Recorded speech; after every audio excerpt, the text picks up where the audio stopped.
Hey, Kelly here. Hey, I had a little fun with an M-Tech knife this weekend when I was at the mountains with my family, and thought I'd share what I did to it with you guys, and the final verdict here in part two of this series of videos, this two-part series of videos. I had a cold steel knife too, and it was just handy, so I used it. I like cold steel a lot. I have several cold steel offerings. Thank you, Micah. Yeah, I'm gonna leave that in there. So I just compared it to a cold steel knife. Um, it just so happened to be the victim. So in my intro here, you'll see me comparing it to a cold steel blade. You can take it or leave it. Anyway, there you go. Thanks. Enjoy. Hey everyone, got some M-Tech pre-review testing going on here again. I I had the Cold Steel, the Trailmaster rip-off, the Cold Steel version, or the M-Tech version of the Cold Steel Trailmaster. I sent it through its paces and tested it. It came out real good. Had a positive review on my channel previous to this.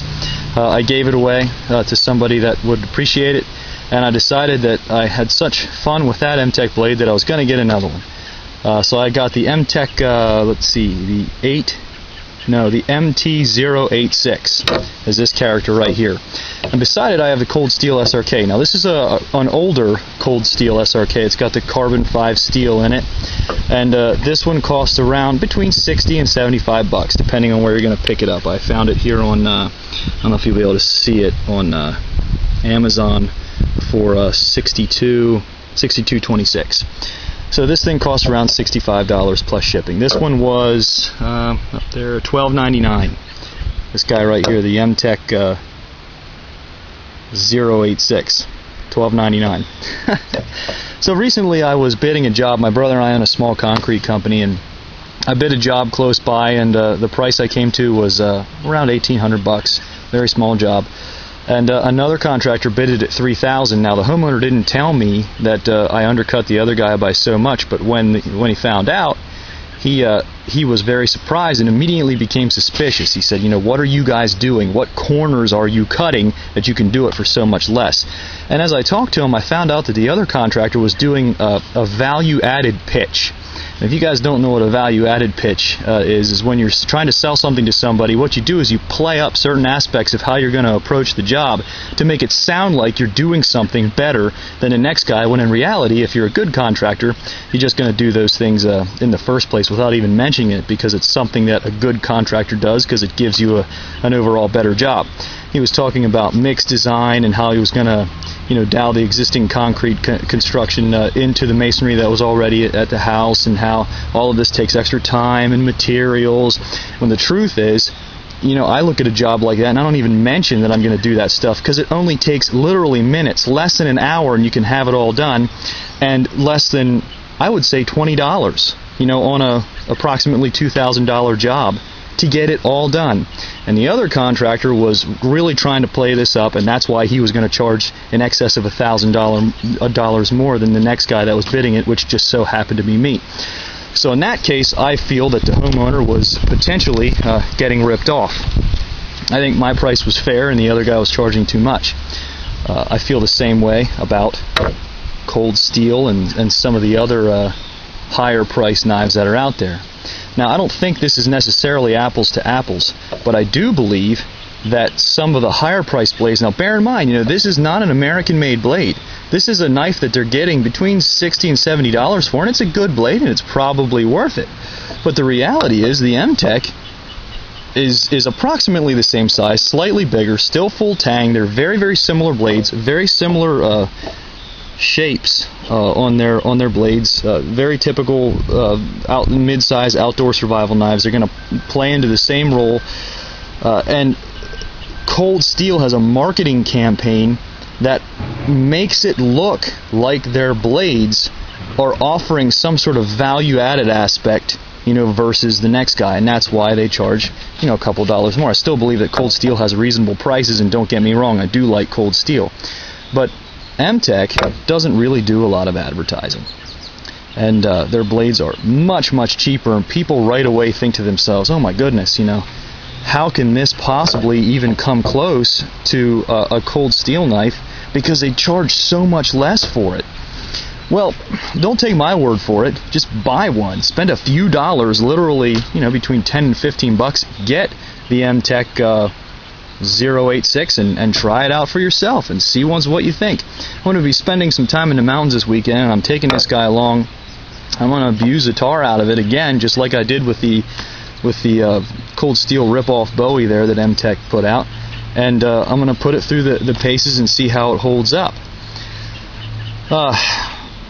I want to be careful how I put this, because I don't want you thinking I'm down on more expensive blades. I'm not. You do get a neater knife. It has nicer materials, generally speaking better steel. I don't know if you could say more effective steel. After I checked out and tested the 440 series steel in these, I know it's mystery steel, but the reality is it did very, very good.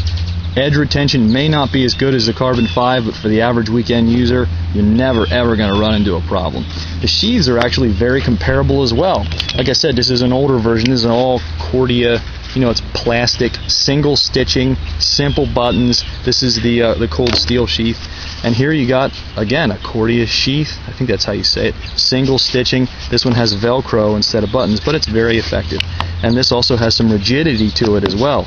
I would say the M-Tech sheath is at least, it's very comparable in rigidity to the Cold Steel sheath. I don't think this is going to wear any different than this guy, although this might have slightly better quality.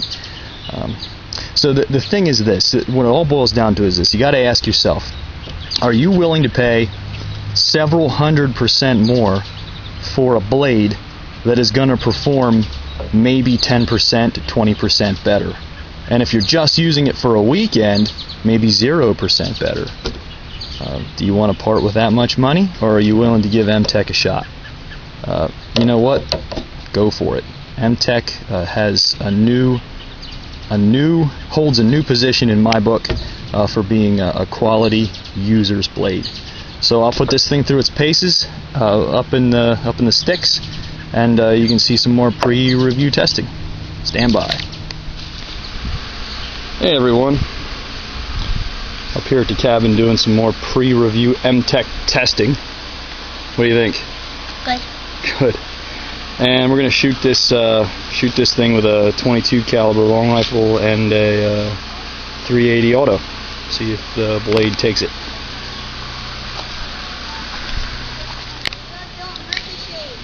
All right, there it is. We'll see if my brother can hit it. You gonna stand there for safety, Micah? Now you gotta come back here, bud. Come on, you gotta stand behind the firing line. You know that. Come here. Ooh. Yeah, we gotta go. Come on this way. Come. No.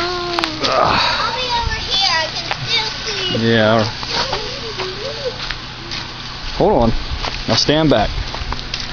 Uncle Brian's gonna shoot this thing.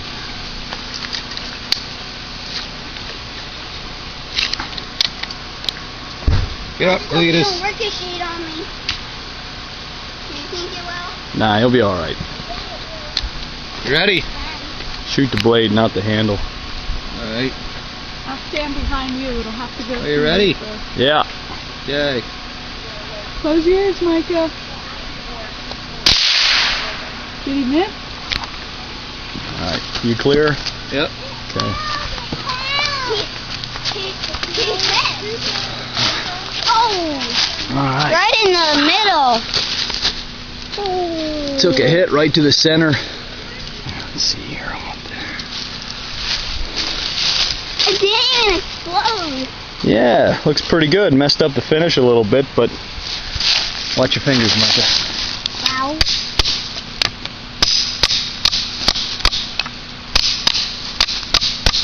And we're still intact. All right. Now I'll do it with a 380.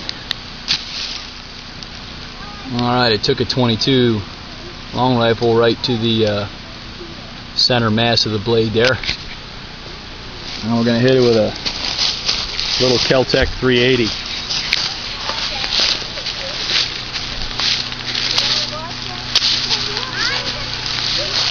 Ready? Yep.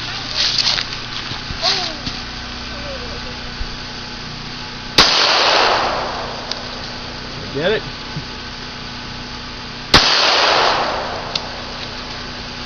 Yep. What button do I push? Nah, just let's see if it... Yeah, I got it right on the edge. It bent it a little bit.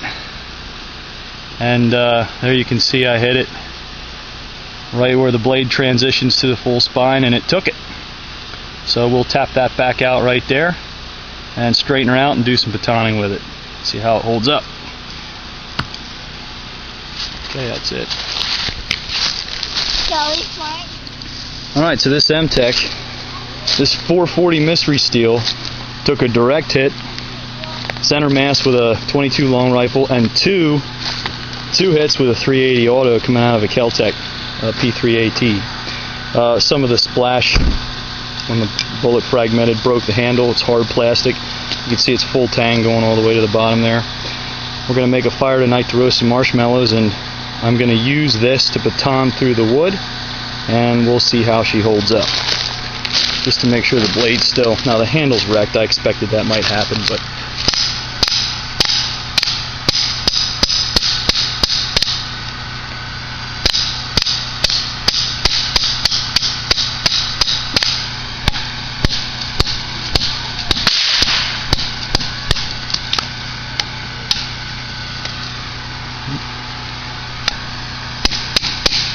oftentimes violent beating side to side and on the spine can break it if it ain't tough, but well, she seems to be holding up okay. Alright, next test. Alright, well, I was doing some aggressive tip work into this piece of oak, and well, I did lose the tip. It's down in one of these slits in here somewhere. I was hoping that it would hang on. It bent pretty hard. I guess I should have been taping it. It bent pretty hard before it snapped off going in the reverse. For example, I threw it down and gave it a good swing to my left and pulled it out, and I noticed that the tip did have some flex damage. And I threw it in again and went hard to the right, and it snapped it off. So I guess I should have known to stop, but I wish it would have hung on, but it didn't. Lost the tip.